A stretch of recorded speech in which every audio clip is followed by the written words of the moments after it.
అసలు గాలులెందుకు వీస్తాయో ఎప్పుడైనా ఆలోచించామా? అదొక పెద్ద మిస్టరీలా అనిపిస్తుంది కదూ. కాని భూమి వాతావరణమనే ఈ భారీ యంత్రం ఎలా పనిచేస్తుందో తెలిస్తే అంత చాలా సింపుల్.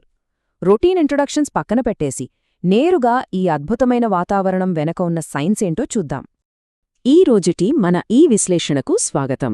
జాగ్రఫీ అనగానే పేజీల కొద్దీ బట్టి పట్టేయాలేమో అన్న భయం వదిలేద్దాం.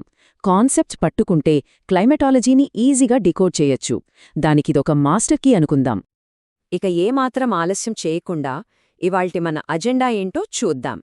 The global wind engine, planetary wind belts, monsoon mechanism, jet streams and local winds, cyclones and fronts, చివరగా the ultimate exam checklist. So మొదటి విభాగం ద గ్లోబల్ విండ్ ఎంజిన్. అసలు వాతావరణంలో జరిగే ప్రతి మార్పుకి, గాలి కదలడానికి మెయిన్ ట్రిగర్ ఏంటో ఇక్కడ చూద్దాం. ఇదొక అద్భుతమైన డామినో ఎఫెక్ట్ లాంటిది. సూర్యుడు భూమిని అంతటా ఒకేలా వేడి చేయడు. ఎక్కడైతే వేడి అసమానంగా ఉంటుందో అక్కడే పీడన వ్యత్యాసాలు అంటే ప్రెషర్ డిఫరెన్సెస్ ఏర్పడతాయి. ఒక సింపుల్ రూల్ ఏంటంటే గాలి ఎప్పుడూ హై ప్రెషర్ నుంచి లో ప్రెషర్ వైపు కదులుతుంది. ఐసోబార్స్ ఎంత దగ్గరగా ఉంటే గాలులు అంత బలంగా, అంత స్పీడ్గా వీస్తాయన్నమాట. అయితే గాలి అలా తిన్నగా వెళ్ళిపోదు. ఎందుకంటే ఒకసారి గాలి కదలడం మొదలయ్యాక భూమి తన చుట్టూ తాను తిరగడం వల్ల ఈ ఆట రూల్స్ పూర్తిగా మారిపోతాయి. అదే కొరియోలిస్ ఫోర్స్. ఫెరెల్స్ లా ఏం చెప్తుందంటే గాలి కదులుతున్నప్పుడు నార్దర్న్ హెమిస్ఫియర్లో కుడివైపుకు, సదరన్ హెమిస్ఫియర్లో ఎడమవైపుకు వంగి ప్రయాణిస్తుంది. ఇక్కడ ఒక చిన్న ట్రాప్ ఉంది సుమా. పరీక్షల్లో తరచుగా కన్ఫ్యూజ్ అయ్యే పాయింట్ ఇది.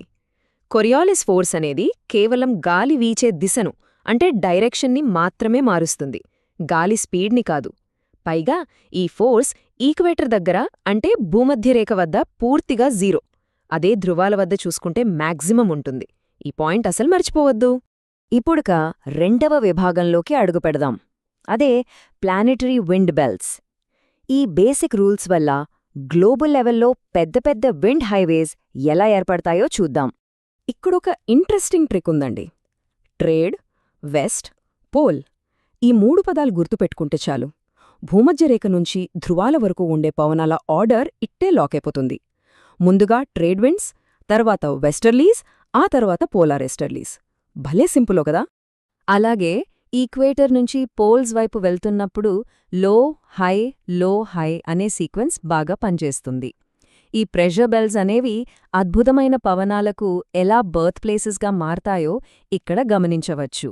ఉదాహరణకు సబ్ ట్రాపికల్ హై దగ్గర్నుంచి ట్రేడ్ విండ్స్, వెస్టర్లీస్ పుట్టుకొస్తాయి. మూడవ విభాగం ద మాన్సూన్ మెకానిజం. ఈ గ్లోబల్ విండ్ ఎంజిన్ అనేది మన భూమి మీదున్న అత్యంత కీలకమైన వాతావరణ మార్పులను ఎలా శాసిస్తుందో తెలుసుకుందాం. అసలు ఋతుపవనాలు అనగానే మనకు టక్కున గుర్తుకు రావాల్సింది ఐటీసీజెడ్ అంటే inter tropical convergence zone. July నెల వచ్చేసరికి మన ఇండియన్ ల్యాండ్ మాస్ విపరీతంగా వేడెక్కిపోతోంది కదా. ఆ వేడి వల్ల ఈ అల్పపీడన ప్రాంతం కాస్త నార్త్ వైపుగా లాగబడుతుంది. కరెక్ట్గా ఇదే గాలుల డైరెక్షన్ని పూర్తిగా రివర్స్ చేసి మౌసిమ్ లేదా ఋతుపవనాలకు దారితీస్తుంది. ఈ గాలుల దిశ సీజన్ బట్టి ఎలా మారుతుందో చూస్తే ఆశ్చర్యమేస్తోంది. జూన్ నుంచి సెప్టెంబర్ వరకు సముద్రం మీద ఉన్న తేమను మోసుకుంటూ భూమిపైకి నైరుతి ఋతుపవనాలు వస్తాయి. అదే అక్టోబర్ నుంచి డిసెంబర్ వచ్చేసరికి సీన్ రివర్స్, భూమి మీద నుంచి సముద్రం వైపుగా ఈశాన్య ఋతుపవనాలు వెళ్తాయి. అలా బంగాళాఖాతం మీదుగా వెళ్తూ తీసుకున్న తేమ వల్లే వింటర్లో తమిళనాడుకు అత్యంత కీలకమైన వర్షపాతం అందుతుంది. సౌత్ వెస్ట్ మాన్సూన్ అనగానే మైండ్లో రిజిస్టర్ అవ్వాల్సిన షార్ట్కట్ ఏబీబీ అంటే అరేబియన్ బ్రాంచ్ మరియు bay of Bengal branch. Arabian branch పశ్చిమ కనుమలను ఢీకొట్టి కుండపోత వర్షాన్నిస్తే, బే ఆఫ్ బెంగాల్ బ్రాంచ్ ఈశాన్య భారతదేశంలోకి ఎంటరై కొండల ఆకృతి వల్ల ఫనల్లాగా మారి మాసిన్రామ్ దగ్గర ప్రపంచంలోనే అత్యధిక వర్షపాతాన్ని ఇస్తుంది. అదన్నమాట matter. Let's move on to నాల్గవ విభాగం jet streams and local winds. వాతావరణం పై పొరల్లో ఉండే గాలులు, లోకల్ జాగ్రఫీ ఈ క్లైమేట్ని ఎలా ప్రభావితం చేస్తాయో చూద్దాం.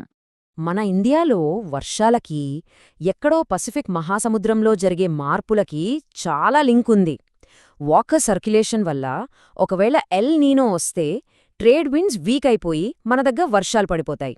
అదే లానీనా వచ్చిందనుకోండి, ట్రేడ్ విండ్స్ సూపర్ స్ట్రాంగ్ అవుతాయి, మనకు అద్భుతమైన ఋతుపవనాలు వచ్చేస్తాయి. ఇది చాలా ఇంపార్టెంట్ విజువల్ షీట్. వివిధ ప్రాంతాల్లో వేచే లోకల్ విండ్స్, వాటి లక్షణాలు ఇక్కడ చూడొచ్చు. ఎగ్జామ్స్లో మ్యాచింగ్ క్వశ్చన్స్కి ఇది ఖచ్చితంగా మార్కులు తెచ్చిపెట్టే టాపిక్ అని చెప్పొచ్చు. ఒకసారి క్లియర్గా అబ్జర్వ్ చేయండి. ఈ లోకల్ విండ్స్ని బుర్రలో ఫిక్స్ చేసుకోటానికి లూ బర్న్స్ చినూక్ మెల్ట్స్ అనే ఒక్క డైలాగ్ చాలు. మన దగ్గర నార్త్ ఇండియాలో వేసవలో వీచే లూగాలులు ఎంతలా మండిస్తాయో, ఎంత డేంజరో అందరికీ తెలుసు. అదే రాకీ పర్వతాల్లో వీచే చినూక్ పవనాలు చాలా వెచ్చగా ఉండి పేరుకుపోయిన మంచును క్షణాల్లో కరిగించేస్తాయి. అందుకే దానికి స్నో ఈటర్ అని పేరు. ఇప్పుడు 5వ విభాగం, సైక్లోన్స్ అండ్ ఫ్రెండ్స్ గురించి తెలుసుకుందాం. అసలు ఈ పెద్ద పెద్ద తుఫానులు ఎలా పుట్టుకొస్తాయో విశ్లేషిద్దాం. ఉష్ణమండల తుఫానులకు, సమశీతోష్ణ తుఫానులకు మధ్య చాలా క్లియర్ కాంట్రాస్ట్ ఉంది. ట్రాపికల్ సైక్లోన్స్లో ఫ్రంట్స్ ఉండవు, వాటికి ఒక కన్నులాంటి ప్రాంతముంటుంది. కానీ టెంపరేట్ సైక్లోన్స్ విషయానికొస్తే అవి ఉష్ణోగ్రతల్లో తేడాల వల్ల ఏర్పడతాయి. మరీ ముఖ్యంగా చెప్పాలంటే సబ్ ట్రాపికల్ వెస్టర్లీ జెట్ వల్ల వచ్చే ఈ టెంపరేట్ సైక్లోన్స్ నార్త్ ఇండియాలో శీతాకాలంలో గోధుమ పంటకు ఎంతో అవసరమైన వర్షాన్నిస్తాయి. ఇది మర్చిపోకూడని పాయింట్. చాలామంది సైక్లోన్స్కి, యాంటీ సైక్లోన్స్కి కన్ఫ్యూజ్ అవుతుంటారు. ఒకసారి ఆ డౌట్ క్లియర్ చేసేద్దాం.